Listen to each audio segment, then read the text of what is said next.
할렐루야. 여러분들 모두 평안하셨습니까? 어느덧 6월의 첫째 주입니다. 여름이 다가오고 있는 것을 우리가 바깥의 계절을 통해서 알 수 있는데요. 계절도 변화되어지고 코로나의 시국도 변화되어지고 있는 어떤 이런 시점에 지난주에도 말씀드렸다시피 신앙의 전환점, 신앙의 변환점이 여러분들에게도 생길 수 있길 간절히 소망합니다. 교회 소식 전해드리도록 하겠습니다. 어, 지금 코로나 예방접종에 대한 것이 연령대별로 시행이 되어지고 있는데 그거에 대한 여러 가지 염려와 걱정 이런 것들이 조금은 분위기상 많이 상쇄되어진 것 같습니다. 예방접종을 하시는 분들 예방접종에 대한 어떤 두려움이 있지 않길 바라고요. 또 예방접종을 하는 것이 두렵고 걱정이 된다면 때로는 그 걱정이 예방접종하는 것보다 더 여러분들을 힘들게 할 수도 있으니 여러분들이 잘 심사숙고하셔서 예방접종을 하시는 분들은 담대하게 믿음 안에서 또 여러 가지 어떤 평안함 가운데서 할 수 있길 바라고요. 조금 그것에 대한 두려움이 있으신 분들은 그 두려움 때문에 그 걱정과 염려 때문에 더 그걸로 짓눌리고 억눌리지 않을 수 있으면 좋겠습니다. 저는 그 얀센 백신 주사를 맞으려고 신청하려고 하고요. 근데 그 티오가 적어서 지금 될지 안 될지는 모르겠는데 아무쪼록 예방접종에 대한 거 우리 특히 권사님들 예방접종 아마 하나 둘씩 다 하실 건데요. 그것에 대해서 너무 염려하거나 걱정하기보다는 어떤 평안함 속에서 혹은 너무 염려와 걱정이 된다면 조금은 기다려 보시거나 혹은 좀 그것에 대해서 다시 생각이 달라질 때까지 좀 여러분들 여러 가지를 숙고하셨으면 좋겠습니다.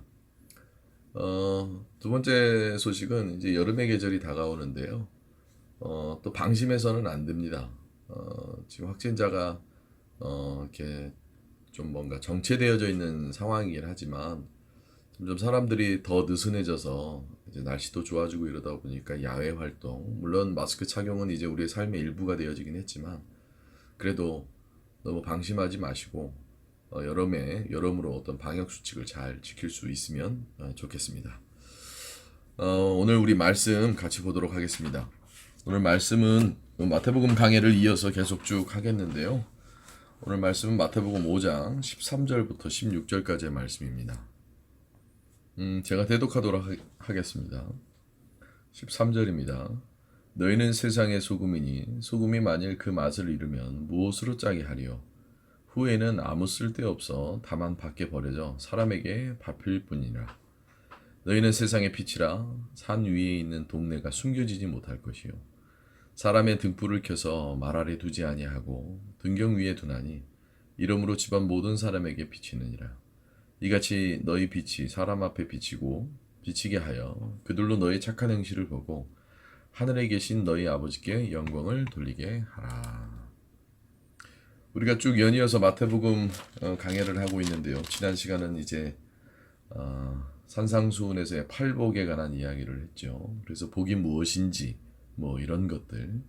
그러니까 대중설교의 첫 메시지가 어떤 복음에 대한 것이 무엇인지 또 그 복음에 대한 것이 우리에게 어떤 효력을 가져다 주는지 그 복음에 대한 것이 우리로 하여금 그 복에 대한 것을 어떤 방식으로 이끌게 되어지는지를 얘기하고 있다면 대중설교 혹은 이 산상수훈의 두 번째 내용은 바로 빛과 소금 혹은 소금과 빛에 대한 내용입니다.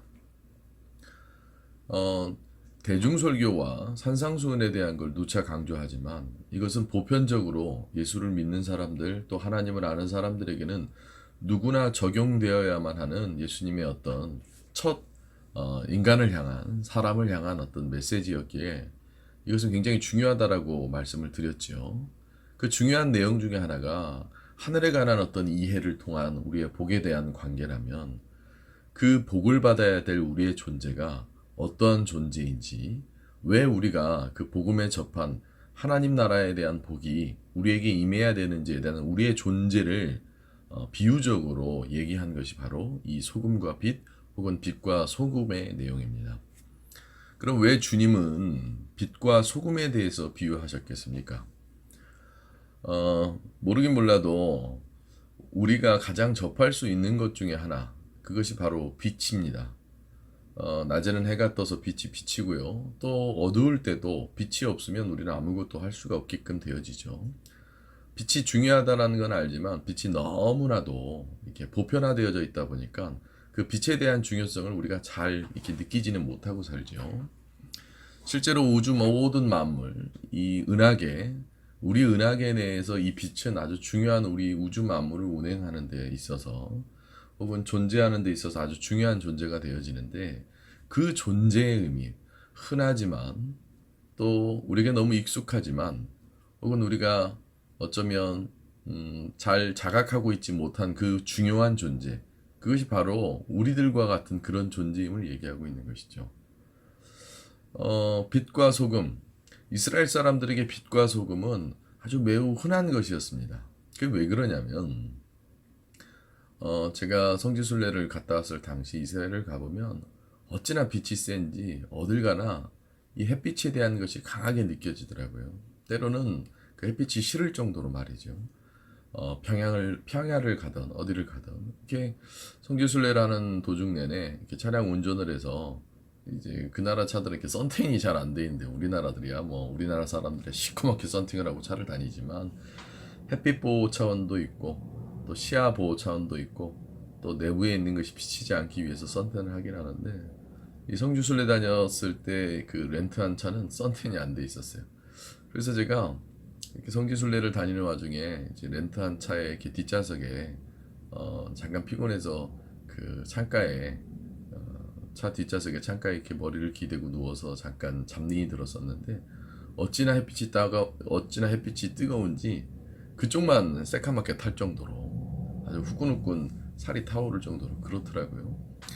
뭐 그때 그 시대의 햇빛이나 제가 그 성지순례를 갔을 때의 햇빛이나 뭐 별반 다를 것이 없겠죠. 그만큼 흔한 것이 이스라엘 사람들에게 빛이었고요, 햇빛이었고요. 두 번째로는 이스라엘 백성들에게 소금. 이것은 사해바다라는 걸 보면 소금기가 너무 많아서 이렇게 그 사해바다 근처에 이렇게 소금으로 되어져 있는 모래가 있을 정도로 그 소금에 대한 것이 조금은 흔하다고 할까요?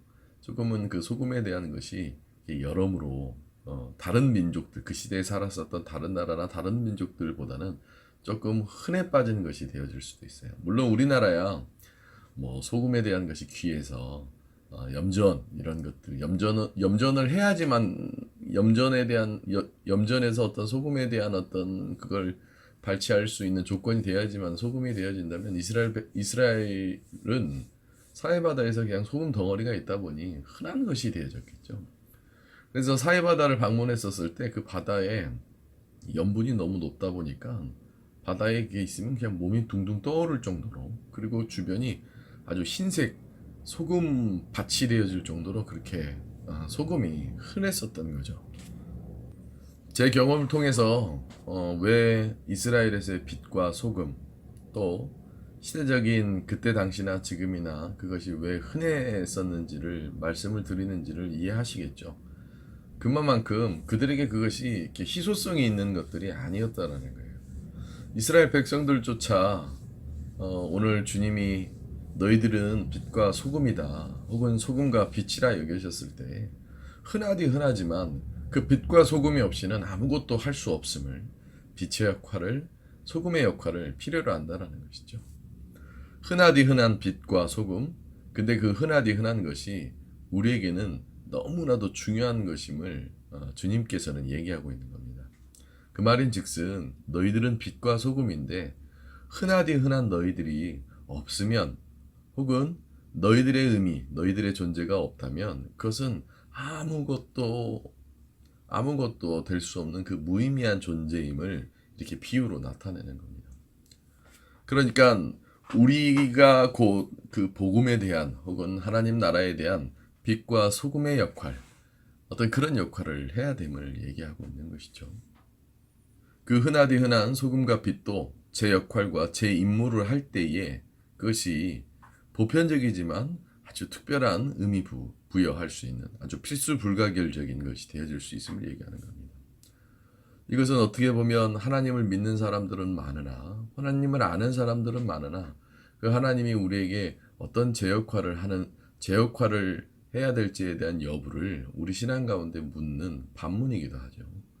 좌우지간 이스라엘 백성들에겐 어쩌면 친근하고 흔한 그 소금과 빛이 그 본래의 기능, 보편적이지만 그 본래의 기능을 잃었을 때는 더 아무 의미 없는 것이 되어질 수 있음을, 그 존재 자체가 우리로 하여금 어떤 임무와 어떤 역할을 해야 되는지를 주님께서는 그 많은 사람들을 앞에 두고 보편 설교를 하면 너희들은 빛과 소금이라고 얘기하고 있는 것이죠.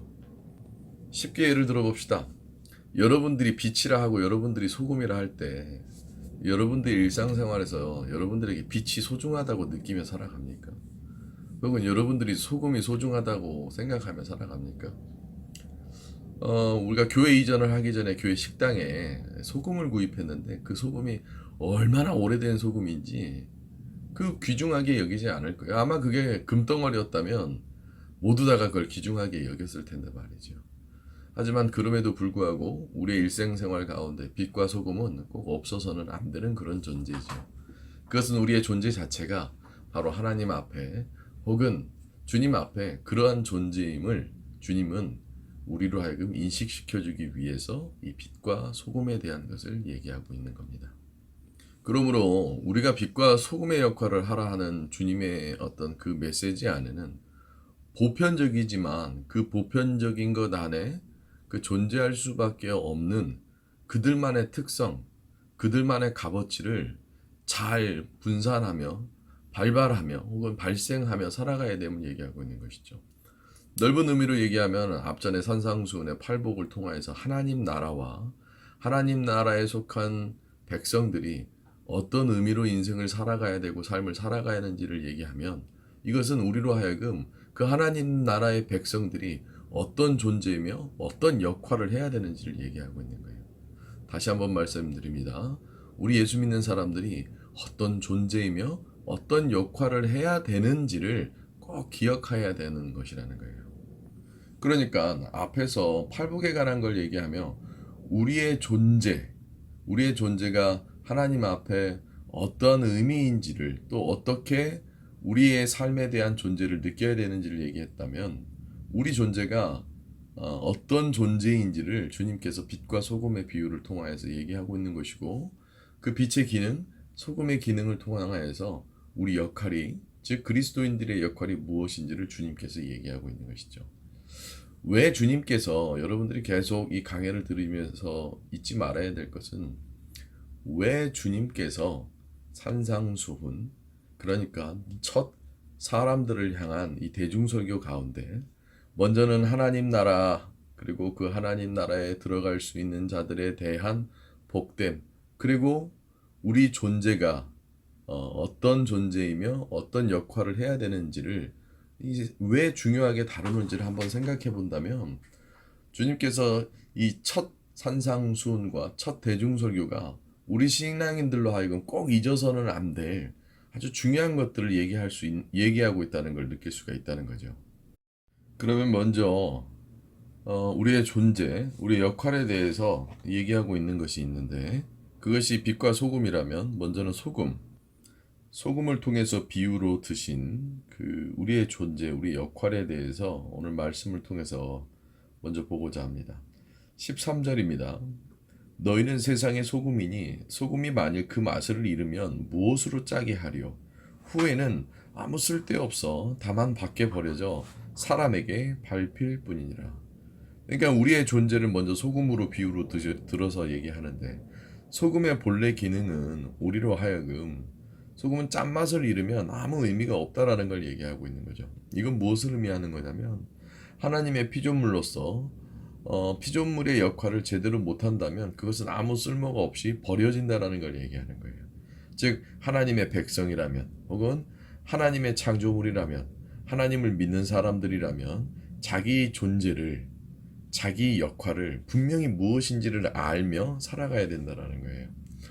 학생의 본분이 공부를 해야 되는 것처럼 내 직업에 대한 것이 내 역할과 내 목적을 분명히 해야 되는 것처럼 내가 예수를 믿는다고 하고 내가 하나님을 안다고 하고 하나님을 인정하고 내 예수 믿음에 대한 것이 삶에서 실현되어야 된다면 그것이 온전히 이루어질 때에 정합적인 그 조건이 우리로 하여금 존재를 가능하게 된다는 거예요. 그것은 꼭 비단 어떤 신앙적인 존재의 이유뿐만이 아니라 우리 삶에 대한 존재의 이유, 내 인생에서의 나에 대한 존재의 이유, 내가 제 역할을 해야 됨에 어떤 존재로서의 이유를 모두 다 얘기하고 있는 것이죠. 이것은 굉장히 포괄적인 의미를 얘기하는 겁니다. 내가 남편이라면 남편으로서 마땅히 해야 될 일, 혹은 내가 아내라면 아내로서 마땅히 해야 될 일, 내가 자녀라면 자녀로서 마땅히 해야 될 일이 무엇인지, 또 그 역할이 무엇인지를 알며 인생을 살아가야 됨을, 또한 예수를 믿는다는 것이 어떤 존재와 어떤 역할을 해야 되는지를 분명히 얘기하고 있는 것이죠. 이건 역할뿐만 아니라 기능 혹은 특성, 성질, 이 모든 것들을 내포하고 있는 건데 우리의 어떤 하나님으로부터 부여받은 존재로서의 어떤 우리의 특성, 성질, 역할, 기능이 무엇인지를 알아야 되는 거예요. 예를 들어서 컵의 본래 기능은 그 컵에 물을 뜰 수 있는 어떤 혹은 물을 컵에 담을 수 있는 기능인데 이거 가지고 물을 담는 것이 아니라 그 컵을 이상한 것을 담아버리게 되어진다면 그 컵의 본래 기능은 그 기능이 아닌 것이죠. 그러니까 그 기능과 역할, 내가 나로서 어떤 역할과 어떤 존재와 어떤 특성과 어떤 기능을 갖고 있는지를 분명히 느끼며 살아가야 된다는 걸 얘기하고 있는 것이죠. 사실 인생에서 그런 내 존재로서의 역할과 기능과 어떤 특성이 온전히 작동이 안 되어질 때 우리는 삶의 의미를 잃어버리게 되어지는 것이죠. 삶이 무의미해지고 내 기능이 뭔지를 모르니 내 삶과 내 주변의 많은 삶들이 어떤 제 역할을 못하게 되어져 버리는 거죠. 만약 어떤 기계가 있을 때 그 기계 장치 하나가 제대로 제 기능과 역할을 못하면 그 기계는 안 움직이겠죠. 넓은 의미로 하나님의 나라에 우리가 모두 각기 다른 하나의 역할과 기능이고 하나의 특성이고 하나의 부속이라면 그것이 온전하게 이루어지지 않을 때는 다 이루어지지 않죠. 가정도 마찬가지죠. 남편, 아내, 자녀 각기 다른 자기의 기능과 역할이 있죠. 회사에서도 마찬가지죠. 자기의 각기 다른 역할과 기능과 특성이 있죠.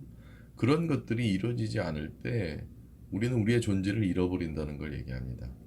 그러니까 아주 세밀하게는 우리의 신앙에 대한 것, 더 넓게는 우리의 삶에 대한 모든 전반적인 것에 대한 것, 제 역할과 제 본분, 이것을 꼭 기억해야 됨을 얘기하고 있는 것이죠. 앞서 말했듯이 우리가 그것을 잃어버릴 때 우리의 삶은 다 무너져 버리고 다 흐트러져 버리는 거죠. 그러니까 여러분들은 마땅히 내가 어떤 역할과 어떤 기능과 어떤 특성과 어떤 모든 일들을 해야 하는지를 잘 느끼면서 살아가야 된다는 거예요. 만약 내가 한 집안의 가장인데 집안의 가장으로서의 제 역할과 제 기능과 제 성질을 갖고 있지 못한다면 뭐 자꾸 다른 데 가서 도박을 하고 뭐 외도를 하고 혹은 아내를 멸시하고 자녀들을 미워하고 이런 것이 되어진다는 게 어떤 죄를 넘어서서 제 역할과 제 기능이 무엇인지를 모르니 우리의 삶이 어디로 가야 될지를 모르죠. 실제로 그렇습니다. 대부분 사람들의 삶이 망가지는 이유는 내가 어떤 역할과 어떤 기능을 해야 될지를 모르다 보니 그것은 뒤죽박죽 엉켜져 버리는 것이죠. 내가 좋아하는 것만 혹은 내가 원하는 것만 그런 것들을 하다 보면 오히려 모든 것들이 망가져 버림을 우리가 이 비유를 통해서 상대적으로 느끼고 깨달을 수가 있는 것이죠. 또한 두 번째로 비유를 든 것이 무엇입니까? 빛에 관한 비유이지요. 그러니까 소금에 대한 어떤 비유를 통하여서 먼저는 우리 존재에 대한 이유, 존재의 가치에 대한 이유, 뭐 기능, 역할, 특성 뭐 이런 것들을 통하여서 우리 존재를 부각시켰다면 이 14절 이하의 세 구절, 14, 15, 16 구절은 그 빛이 제 기능의 역할에 어떤 것들을 감당하며 어떻게 나타나야 되져야 되는지 뭐 이런 것들을 또 구체적으로 얘기하고 있죠. 빛에 관하여서는 14절부터 16절 한 구절 한 구절에 대한 의미를 좀 살펴보도록 하겠습니다. 먼저는 14절입니다. 너희는 세상의 빛이라 산 위에 있는 동네가 숨겨지지 못할 것이요.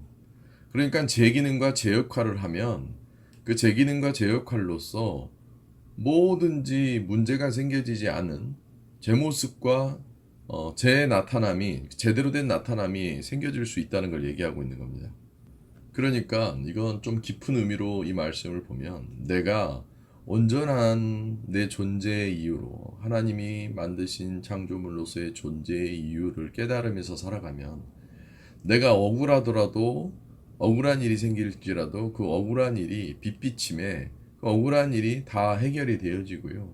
내가 선한 행동을 하면 그 선한 행동을 누가 몰라준다는 것이 아니라 다 밝혀진다라는 거예요.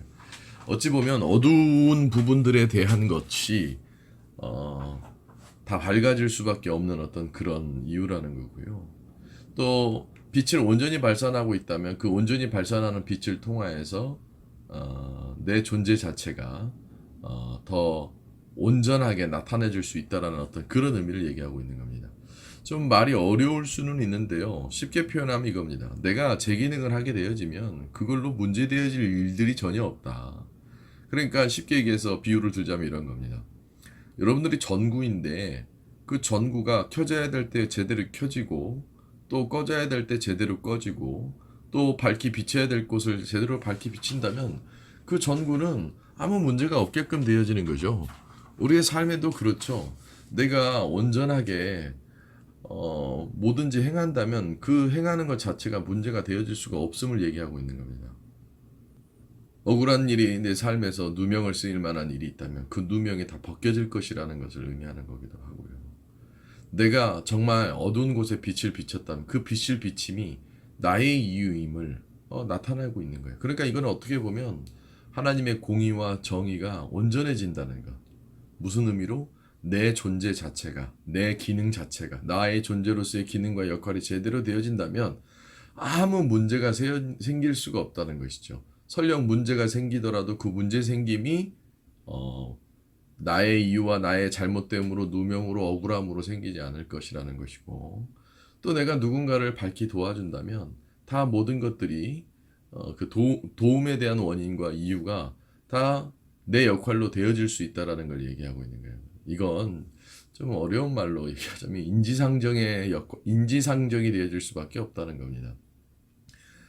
그러니까 우리 신앙인들은 내 존재 자체에 대한 이유가 막 흔들리다 보면 내가 억울할 땐 더 억울해질까봐 혹은 내가 빛을 비친다면 그 빛을 비친다는 것이 어떤 나로서의 존재로서의 빛을 비치는 것이 몰라질까봐 되게 많은 걱정들을 하게 되어지는데 내가 온전히 하나님을 믿고 살아간다면 그 하나님을 믿음으로써 내 존재가 온전히 내 기능과 제 역할을 한다면 모든 것들이 다 밝히 보여지고 혹은 어두운 곳은 밝게 비춰지고 밝게 빛나는 곳에 밝은 빛을 더 비치게끔 되어지면 그 빛의 역할을 통하여서 더 영광을 돌릴 수 있다라는 어떤 그런 의미를 얘기하고 있는 겁니다. 쉽게 얘기해 내가 하나님이 만드신 피조물이라는 걸 안다면 그 아는 것 가운데서 제 역할과 제 기능을 한다면 아무것도 문제되어질 것이 없음을 확정시켜 주는 거라는 거예요. 근데 이 시대에 이 말씀을 들었던 사람들은 어떠했겠습니까? 내가 아무리 열심히 해도 뭔가 안 되는 것 같고 혹은 내가 열심히 해도 그 모든 그 열심히 함으로써 오는 내 대가가 남들에게 강탈당하는 것 같고 막 이런 것을 느끼잖아요. 그러니까 우리가 살아가는 이 시대에도 주님이 말씀하셨던 이 말씀에 대한 내용의 말씀을 들었었던 사람들의 시대와 별반 다른 것이 없는 게 이 사람들도 어떤 사람들은 얼마나 어둠 가운데서 열심히 살려고 했겠어요. 근데 그것을 몰라주는 것에 대한 섭섭함이 있었을 것이죠. 그리고 내가 빛을 비춰봤자 혹은 내가 뭐 열심히 해봤자 티도 안 날 거라는 생각에 그냥 뭐 그런 것들을 흐지부지 하며 살아가는 사람들이 있잖아요. 마치 이 가르침은 우리로 하여금 늘상 우리의 인생에서 반문하는 어떤 질문. 그렇게 해봤자 소용없어. 난 잘 드러나지 않을 거니까. 난 뭐 할 거니까. 뭐 이런 것들에 대한 어떤 삶에 대한 깊은 묵상을 해볼 수 있는 그 질문에 대해서 주님께서 우리 존재를 알게 하시고 그 존재를 통하여서 우리로 하여금 걱정하지 말아라. 염려하지 말아라. 너희가 제 기능과 제 역할을 한다면 하나님께서 그 제 기능과 제 역할을 통하여서 너희들이 어떠했는지를 다 알 수 있다. 그러니 너희는 빛의 자녀이다. 뭐 이런 것들을 얘기하고 있는 것이죠. 두 번째 빛에 대한 비유가 있습니다. 15절입니다. 사람이 등불을 켜서 말 아래 두지 아니하고 등경 위에 두나니 이러므로 집안 모든 사람에게 비치느니라. 그러니까 빛이 어디에 필요한 거예요? 어두운 가운데 필요한 것이죠. 그 어떤 누구도 잘 비춰질 수 있는 곳에 빛이 비춰짐과 같이 하나님께서 우리의 삶에 우리의 역할과 우리의 기능과 우리가 해야 될 어떤 그런 모든 것들을 하나님이 알맞은 곳에 사용하시기를 원하신다라는 거고, 우리는 그렇게 우리의 삶에 빛이 비춰져야 될 부분을 비춰야 된다는 거예요. 하지만 우리는 그 역할을 잃어버리죠. 예를 들어 오늘 아내가 우울해요. 그럼 그 아내를 위로해 주는 것이 남편으로서의 제 기능과 제 역할이겠죠. 마치 등불이 발밑에 있지 않고 환하게 비칠 수 있는 곳에 있는 것처럼. 그러니까 이거는 네 기능과 네 역할이 무엇인지를 안다면 그 기능과 역할을 잘 수행해야 됨을 얘기하고 있는 거예요. 아내로서의 기능과 역할, 자녀로서의 기능과 역할, 혹은 남편으로서의 기능과 역할, 목회자로서의 기능과 역할, 혹은 직분자로서 권사나 뭐 집사로서의 기능과 역할, 뭐 이런 것들을 얘기하고 있는 것이죠. 꼭 우리는 내가 하고 싶은 기능과 역할을 하려고 하지만 하나님께서 원하시는 빛이 나는 여기 비치기 싫어라고 해서 빛이 안 비치는 경우는 없잖아요. 나는 여기 비추고 싶지 않아라고 해서 비추지 않는 경우는 없잖아요. 불을 켜면 당연히 빛이 비친 것 같이 우리도 하나님께서 우리의 불을 켜시면 그것에 빛이 잘 비춰야 되는데 우리는 또 사람인지라 그것이 제대로 이루어지지 않을 때의 모습을 주님께서 오히려 상대적으로 거꾸로 얘기하고 있는 것이죠. 그러니까 우리를 빛으로 부르시고 우리가 빛의 자녀가 되어지려면 우리의 삶에서 내가 마땅히 어느 곳에 어떤 기능과 역할과 그거의 어떤 온전한 적합성, 어떤 뭐 이런 것들을 얘기하고 있는 것이죠. 그러니까 여러분들의 기능과 역할이 무엇인지를 머리로만 아는 것이 아니라 아주 적절한 곳에 그 기능과 역할이 되어져야 됨을 얘기하고 있는 겁니다. 세 번째로 이와 같이 너희 빛이 사람 앞에 비치게 하여 그들로 너희 착한 행실을 보고 하늘에 계신 너희 아버지께 영광을 돌리게 하라. 결국은 우리의 모든 소금 혹은 빛의 역할이 누구에게 영광 돌리기 위한 것이죠. 물론 인문학적으로 혹은 사회학적으로 혹은 그저 우리가 살아가는 어떤 삶에 대한 윤리로 보면 앞에 구절들 다 이해가 되어져요. 근데 16절에 우리의 목적은 하나님께 영광 돌리기 위한 거죠. 그 영광은 왜 돌리는 겁니까? 우리는 하나님께 영광을 돌리기 위해 살아가는 존재이죠. 근데 이 영광을 돌린다는 의미가 어떤 우리는 좀 잘못 곡해하거나 오해하는 경우가 많아요. 마치 나라는 존재를 너무 강조하다 보니까 나 외에는 영광받을 존재가 없다라고 생각을 해서 모든 영광을 나에게로 돌리는 성향이 인간에게는 있죠. 근데 우리를 만드신 이가 하나님이시고 우리를 이끄시는 이가 하나님이시라면 우리는 모든 것을 하나님께 영광을 돌려야 됨을 얘기하고 있는 거예요. 만약 내가 내 스스로가 한 일들에 대해서 영광을 돌린다면 우리 삶에 참 우리는 이기적이죠. 잘 되는 일은 내 영광, 안 되는 일들은 남의 탓, 뭐 이렇게 되어지는데 그게 아니라 우리의 모든 삶의 원동력과 우리의 삶의 모든 것들은 하나님께 영광 돌릴 수 있는 그런 모습의 빛의 소금의 역할이 되어야 된다는 거예요. 누가 어떤 이런 시적 표현을 하는 걸 들은 적이 있습니다. 갈대가 흔들리는 이유가 무엇이냐? 하나님의 영광을 위한 것이다. 바람이 동에서 서로 서에서 동으로 부는 이유는 무엇이냐? 하나님께 영광을 돌리기 위한 것이다. 봄날 꽃이 활짝 피는 이유는 무엇이냐? 하나님께 영광을 돌리기 위한 것이다. 우리는 하나님께 영광을 돌리고 있는 피조물들을 보면 그것이 마치 나에게 영광을 돌리고 있는 것처럼 착각할 때가 많죠. 물론 하나님이 만드신 하나님의 형상을 닮은 인간인지라 하나님이 느끼실 수 있는 걸 우리도 느낄 수 있기에 모든 천하 만물 이 피조물들을 보며 꽃향기가 나면 마치 그 꽃향기가 날 위한 것처럼 하지만 그건 날 위한 게 아니라 하나님을 위한 것이 되어지겠죠. 밤하늘의 별빛이 아주 휘황찬란하게 떠 있습니다. 그럼 그것이 날 위한 영광으로 생각하는 건 하나님의 영광을 위한 거죠. 왜?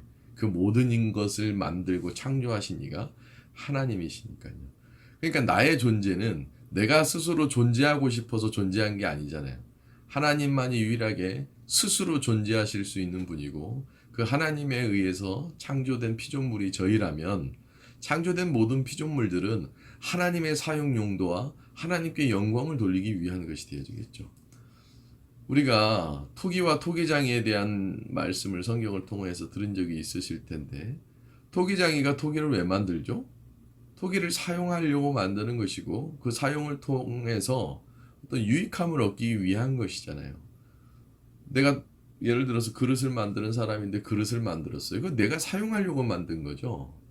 그 사용하려고 만드는 건 직접 사용할 수도 있고 그걸 팔 수도 있고 누구에게 손님에게 대접할 수도 있고 혹은 전시용으로 놓을 수도 있는 어찌됐든 그것을 만든 이가 그 모든 사용 용도에 따라서 그 혜택과 득을 다 가져가는 것인데 우리 모든 사람들은 우리가 우리 스스로를 만든 게 아니잖아요. 아무리 생각해 보십시오. 우리가 어디서부터 어디로 왔는지. 자꾸 그러니까 창조론과 그 다음에 진화론의 가장 교차점이 뭐냐면 결국은 교묘하게 그것을 피해가지만 창조론에서 가장 선두에 강조하는 건 뭡니까? 하나님이 만드셨다는 거죠. 그렇죠? 근데 인간이 만들었다고 얘기를 못해요. 인간 스스로가. 그래서 고작 한다는 얘기가 우연히 우리가 뭐 어떤 생성과 폭발을 통하여서 뭐 빅뱅 이론에 의해서 우주가 창조되어지고 우리가 우연히 그 가운데서 우연히 이렇게 해서 진화를 해서 이렇게 됐다고 하는데 여러분들 세상 만사 보세요. 우연이 있습니까? 다 필연적이지 않으세요? 우리가 이해하지 못해서 우리는 그것을 우연이라고 여기는 것이죠. 그러면서 우리는 인간은 참 웃기게도 그 우연이라고 얘기하는 것을 필두 삼아서 모든 필연적이고 개연적인 걸 이해하지 못해요. 우주가 우연히 창조되어졌다면 그 우주에 우리가 알 수 없는 아주 놀라운 규칙과 놀라운 어떤 그 창조 섭리 가운데서 운행되어지고 있는 것을 생각한다면 우리 존재 자체가 소금과 빛으로 비유로 들어서 우리에게 설명하시고 계신 이 내용이 정말 우리가 동의할 수밖에 없고 우리가 분명 알아야 되는 것밖에 안 되는 아주 그런 중요한 말씀은 아니겠습니까? 그러니까 우리는 모두 다 하나님께 영광을 돌리기 위한 존재이죠. 내가 자녀를 잘 키우는 것도, 내가 세상에 나가서 돈을 많이 버는 것도, 내가 어떤 능력이 출중하는 것도 다 누구에게 영광을 돌리기 위한 거예요? 하나님께 영광을 돌리기 위한 것이죠. 소금과 빛을 보세요. 하나님이 만드신 소금과 빛은 그 소금과 빛 이상의 것을 하지 않아요. 소금이 해야 될 그 제 역할과 그 본분을 잃어버리지 않죠. 소금이 2000년 전에는 달았는데 2000년 후에는 짭니까? 전혀 그렇지 않죠. 변치 않죠. 하나님이 변치 않는 것처럼 우리 또한 피조물로서 변치 않아야 함을, 우리 존재의 이유에 대한 것을 깨닫고 살아가야 함을 사실 이 말씀이 아주 중요하게 얘기하고 있는 겁니다. 사랑하는 성도 여러분들, 여러분들은 어디서부터 와서 어디로 가는 거라고 생각하십니까? 여러분들의 존재가 무엇으로부터 시작되어졌다고 생각합니까? 오늘 주님께서는 그것을 꼭 집어서 이 산상수훈 가운데서 소금과 빛으로 비유를 들며 우리에게 얘기해 주십니다. 우리의 존재가 어떠해야 되는지, 또 우리 존재가 어떤 역할과 기능과 특성을 갖고 있는지, 또한 그 모든 것들이 온전히 제 역할을 하며 온전히 제 모습을 갖추고 온전히 하나님께 영광을 돌려야만 한다는 것을 주님께서는 가장 먼저 한 대중설교 가운데서 하나님 나라에 대한 것 다음으로 우리 존재가 어떤 존재인지를 얘기하고 계신 겁니다. 요즘은 자아 정체성이 많이 흔들리는 시대라고 합니다. 우리 스스로 답하기 어려운 많은 우리 삶에 대한 질문들, 사실 성경은 분명하게 얘기하지 않습니까? 우리가 어디로부터 왔는지, 또 어디로 갈지, 또 그 어디로 갈 존재가 어떠한 제 역할을 해야 되는지. 사랑하는 성도 여러분들, 여러분들은 소금과 빛이라는 것을 잃어버리지 마시기 바랍니다. 소금이 짠맛을 잃으면 무엇하리요? 빛이 아무리 무언가를 가리우려고 하더라도 가릴 수 없음을, 또한 빛은 발밑에 있는 것이 아니라 가장 잘 보이는 곳에 있음을, 그리고 빛은 모든 영광이 하나님께 다다라야 함을 얘기하고 있는 것 아닙니까? 사랑하는 성도 여러분들, 여러분들의 모든 존재와 여러분들의 모든 그 존재를 통해서 해야 될 기능과 역할과 혹은 특성이 하나님께 영광을 돌릴 수 있는 그 제 기능과 제 역할을 할 수 있는 여러분들이 되어줄 수 있길 간절히 소망합니다. 기도하겠습니다. 하나님 아버지, 우리를 소금과 빛으로 불러주셨다 하셨는데 우리가 진정 그 제 역할을 하고 있는지 이 시간 깨닫게 허락하여 주시옵시고, 나의 존재로부터 나의 그 존재가 내 역할과 내 기능과 내가 마땅히 해야 될 일들이 무엇인지를 깨달으며 그 모든 것들이 마치 밤하늘의 별이 반짝임과 같이, 봄날의 꽃이 활짝 핀과 같이, 구름이 끼면 비가 옴과 같이 온전하게 자연의 섭리 가운데서 벌어지는 그 모든 것들이 하나님께 영광을 돌리기 위한 것처럼 저희 또한 삶에서 마땅히 해야 될 일들과 그것 가운데서 하나님께 영광 돌림이 있게 아버지 모든 것들을 아버지께서 깨닫게 허락하여 주시옵시고 아버지께서 인도하여 주시옵소서. 특별히 사랑하는 우리 풍령교회 성도들, 아버지의 소금과 빛의 역할을 온전히 그의 삶의 자리에서 혹은 신앙생활 가운데서 행할 수 있도록 아버지께서 인도하여 주시옵소서. 살아계신 예수님의 이름으로 기도드립니다.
귀한 예수님, 아름답고 놀라우신 주, 나 주를 경배하리.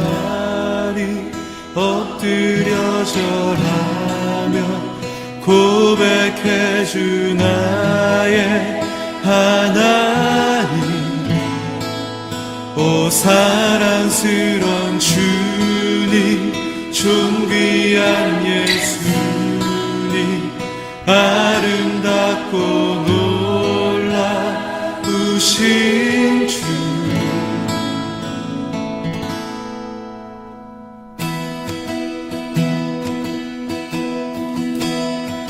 나 주를 경배해, 나 주를 경배해, 나 주를 경배해, 나 주를 경배해,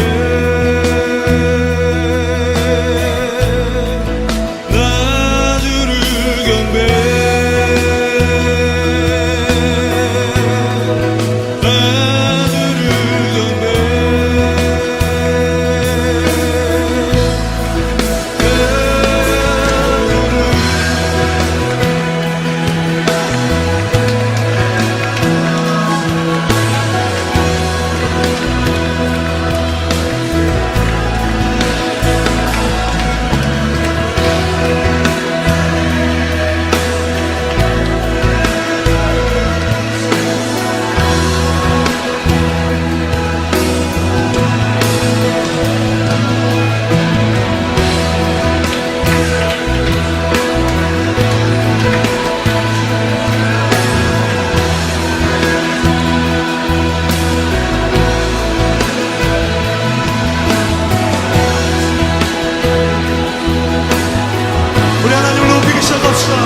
우리의 모든 업무를 덮으신 하나님, 인자와 자비 하나님, 빛으로 이 세상에 오신 하나님을 높이기 시작합시다.